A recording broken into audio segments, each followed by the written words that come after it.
Hello, tiny people. Hope everything's going well at home. We're going to run over the first few amendments of the Constitution. We did that in class today, but I didn't get a chance to get it recorded. Things were just crazy hectic with the Bay Market Day and all. First of all, relax about Bay Market Day. If you weren't here, we'll figure things out. Wait till you get back. Wait till you're healthy. Wait till you're able to be in school.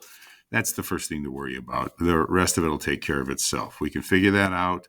So don't lose any sleep. Don't get all in a panic. All right. We did the test on the articles, and if you've taken that, you should be probably getting that back tomorrow with a grade on it. We're moving on into the amendments. Amendments are changes or additions to the Constitution. Now, there have only been 27 in the entire history of the United States. This thing was ratified in 1791. So from 1791 to 2022, there have only been 27 additions. But actually, there have only been 17 since then, because there was an argument as to whether we should accept this Constitution. Some people thought, this is like getting back with the king in Parliament. It's too strong a central government. We don't want that. And other people said, well, the articles, they were too weak. We don't want them either. So they had to arrive at a compromise. And one of the main points that bothered the people who didn't want the Constitution was they said, hey, where is the guarantee of individual liberty? Where's the guarantee of an individual's rights and to be protected against the government? They were very afraid of that big central government that they'd had to fight against from Britain. The compromise was, they said, look, if you vote for the Constitution, then that will create the Congress. And we promise you at the first session of Congress, not the very first meeting, but the first set of meetings of Congress, then we will take up a Bill of Rights. And remember, in this case, a bill means a list. Now, this is critically important. You guys are aware of some of the rights, and you'll get to learn the rest of them pretty quickly here. But these are not rights that were given to you by the government. That is not the case here. Remember that idea of natural rights, that God gave to each human being certain rights: life, liberty, property. Those are your natural rights. You have them because you are a human being. Now, people can give up some of those rights in exchange for the protection of government. That's how governments are created. This Bill of Rights is a list of the rights that people said, all right, we're going to give up some of our rights to government, but we will not give up these rights which we already have. So when you talk about some of these common ones like freedom of religion or freedom of speech, those don't come from the government. We already had those, and we told the government with these first 10 amendments, with this Bill of Rights, that we would not allow the government to interfere with these rights which we already possessed. And they put them in the order of the importance they thought each of them had. So they began with the First Amendment. I'm going to read it, and then we'll talk about it a little bit.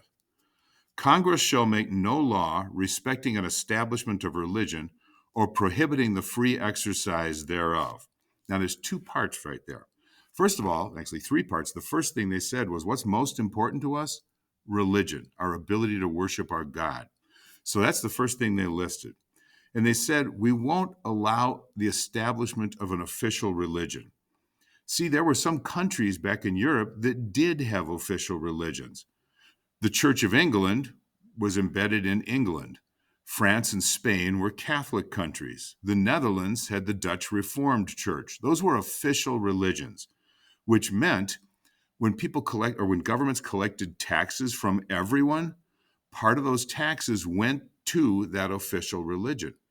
Well, if you were a Hindu person living in the United States and we declared an official religion that wasn't Hinduism, why would you want your money to go and pay for a different church? You wouldn't. So we said, we don't have a restriction on religion. We won't have an official religion. It also says, though, we won't prohibit the free exercise thereof. The United States does have broad religious toleration, but it's not completely universal. The case I gave you was you can't have a fundamentalist Mayan who believes in sacrificing unmarried girls. We don't allow human sacrifice here. So there are some restrictions on religion. The next thing they put into this First Amendment was, or abridging the freedom of speech or of the press. And remember, these amendments, this Bill of Rights, is to protect an individual from the government. This is not what Bob says to Sue or Betty says to Harry. This is about our ability as Americans to speak our mind and not have the government stop us from speaking. So that if I said something insulting about the president, I wouldn't be arrested for that. Okay. Or the right of the people peaceably to assemble. You have the right as Americans to assemble peaceably. So let's suppose that you wanted to have a music festival at your house. You hired your favorite band, Joe Nightcrawler and the Worms, and you said, I'm going to put it out on the internet. I'm putting this out on social media, and I bet maybe 20 or 30 of my friends will show up. Well, maybe at my house we have 4 bathrooms. There are 20 people coming. We can probably handle that. We have a few sinks, so there's water available. Mom will be around to take care of some first aid if that need be. We're good. This could be a peaceable assembly. But word gets out on the internet. It keeps spreading. It gets hit after hit after hit. And before you know it, 5,000 people show up at your house for your music festival. Well, I'm guessing your yard isn't big enough to hold 5,000 people. So what's going to happen? They're going to go into the neighbor's yard and disturb their peace. And frankly, you don't have enough bathrooms. So is somebody going to go pee in the neighbor's bushes? That's no longer peaceable assembly. You're denying other people the use of their properties. So it's not peaceable anymore. And the government would say, you can't have that festival. Now, if you really wanted to have a music festival and you said, okay, I'm going to go rent a big county park that can hold 5,000 people, and I will bring in 200 porta potties, and I will get one of those little shower stations in case it's a hot day, so we can put a spray of cool water on people that are overheated. I'll have water. I'll have some food available. We'll have medical facilities and an ambulance standing by. Now it's a peaceable assembly. Now it would be okay. You could get a permit for that. The last thing in here, and to petition the government for a redress of grievances. A grievance is when somebody does something wrong to you. Redress would be making it right. The Second Amendment, the right to keep and bear arms. I'm going to read this to you.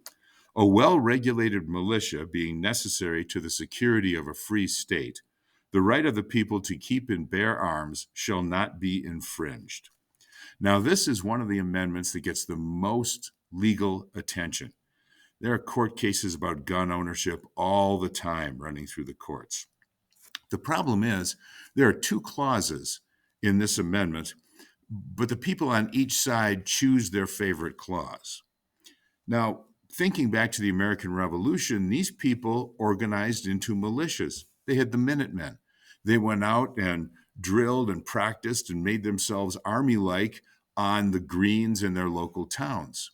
But they did think it was necessary for someone to have a weapon to defend himself or herself back then. All right, what have we got now?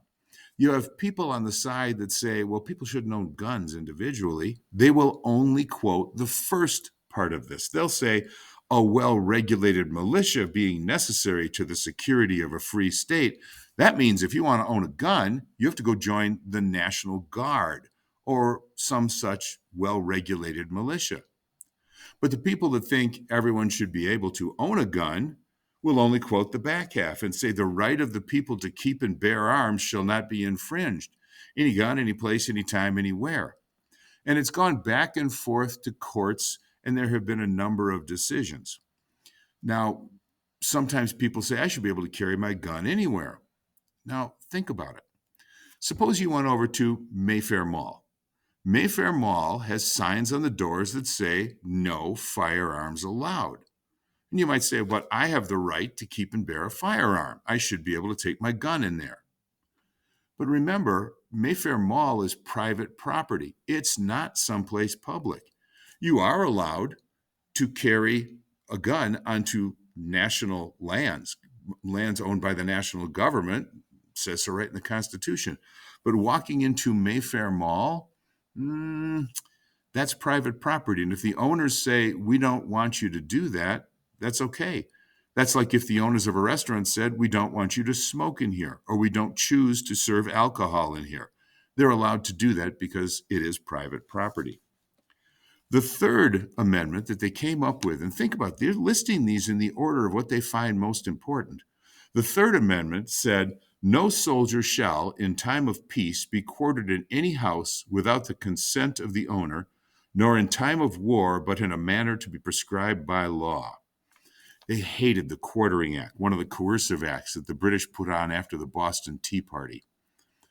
They wanted to make sure that the government never put troops in people's houses without their permission. Now, right across the border in northern Illinois, there's the Great Lakes Naval Training Station. It's one of the two big bases where, when people join the Navy, they go to get their basic training. And oftentimes, young people show up there, men and women, to join the Navy, and it might be right before a holiday, Thanksgiving or Christmas. And generally, they don't have the chance to go home for those holidays. Well, there are people all over northern Illinois and Indiana and southeastern Wisconsin who invite those people to come and relax, have Christmas dinner with us, have Thanksgiving with us, relax, watch some TV. Well, they're certainly allowed to do that. That's their home, and you can invite anybody you want to into your home. They just wanted to make sure the government didn't force soldiers into their homes. The next amendment, number 4, freedom from search. Let me read this. The right of the people to be secure in their persons, houses, papers, and effects against unreasonable searches and seizures shall not be violated, and no warrants shall be issued but upon probable cause and supported by oath or affirmation, and particularly describing the place to be searched and the persons or things to be seized. If you remember, right around the time of the American Revolution, the British issued these writs of assistance, which were overly broad search warrants, allowed them to search multiple places, multiple times for whatever they could find that might be illegal. We don't have that in the United States. Remember James Otis saying a man's home is his castle? Well, that's written right into the Constitution here, not in those words, but in saying, hey, your property is yours, and the government can't go in there except under special circumstances. First of all, there must be some evidence pointing to the fact that there has been an illegal activity and that the fruits of that illegal activity might be found in the house or whatever it is they're going to search. Next, they have to say what it is they're looking for, when, where they're going to be searching. And the last thing is the policemen who go to the judge to get a search warrant have to swear in court under oath that they are telling the truth, that there is this evidence which points to suspicion. If that policeman were to go and lie, and it could be proven, then he has committed a crime, which is called perjury, lying under oath, and that person who got the search warrant under false pretenses could be sent to jail themselves. This is to protect people in their own homes, in their own property. All right, the Fifth Amendment, last one we're going to do today. Protection of the accused. Let me do this a little bit at a time. No person shall be held to answer for a capital or other infamous crime unless on a presentment or indictment of a grand jury. A grand jury is a group of citizens, 12 to 23 of them, which have been chosen to sit and listen to the evidence against an accused person. Think about what happens if someone's arrested or brought to trial for a crime. Suppose that we had Mr. Jones arrested, and Mr. Jones, well, he's going to have to miss a lot of work because he's going to be in jail and going to court appearances. His name is going to be in the paper, and people are going to think badly of him. At least some people will believe he's guilty. Then let's suppose this is a serious offense like murder. Well, with a serious offense like murder, you don't hire a cheap lawyer. You're fighting for your life, your liberty. So you have to hire a really good lawyer, and really good lawyers are generally very expensive. So it wouldn't be uncommon for a trial lawyer for a murder case to ask for $50,000 or $100,000 up front to start spending that on behalf of your case, to start developing your defense. And he may very well come back for a lot more later. So it could cost you hundreds of thousands of dollars. Drag your name through the mud, get you away from your job. You might even lose your job. You might lose your reputation. This is serious. So we don't want to accuse anyone if there's really no evidence against them. So the first thing that happens is they call a grand jury, and the prosecution, not the defense, just the prosecution comes in and presents the evidence against a person. And if it's seen to be worthy of a trial, then that person will be held over for trial. But if the grand jury says, no, that's not really enough evidence to bring this person to trial, that's not really anything there, then the person won't go to trial for a serious crime. All right, reading on. Except in cases arising in the land or naval forces or in the militia when in actual service in time of war or public danger. The military has a different system of laws. It's called the Uniform Code of Military Justice. You don't need to know that. Just understand they work on kind of a different set of laws. They have much different responsibilities and duties. Marking again here, nor shall any person be subject to the same offense to be twice put in jeopardy of life or limb. You've probably heard the term double jeopardy. Jeopardy means danger, and to be put in danger twice. That would be, let's suppose that someone is, Mr. Smith here, is accused of murder, and they're brought to trial, and they're found not guilty. Mr. Smith is found not guilty. The police can't arrest that person again, can't arrest Mr. Smith again and bring him back to trial on the same charge. Now, that doesn't mean he gets to go out and murder somebody else because he's been found not guilty of murder. He was accused of a particular crime, killing Mrs. Jones on the 12th of April, 2014. If he's found not guilty of that, the law says he's not guilty. He can't be tried again. The government only gets one try at convicting a person of a crime. All right, let's go on here. Nor shall he be compelled in any criminal case to be a witness against himself. Remember, that's one of those Magna Carta rights that a person cannot be forced to testify against himself. Think about it again. When you get to be a little bit older, you go driving your car, a policewoman stops you and she says, "Do you know why I stopped you today?" What she's asking you to do is to testify against yourself.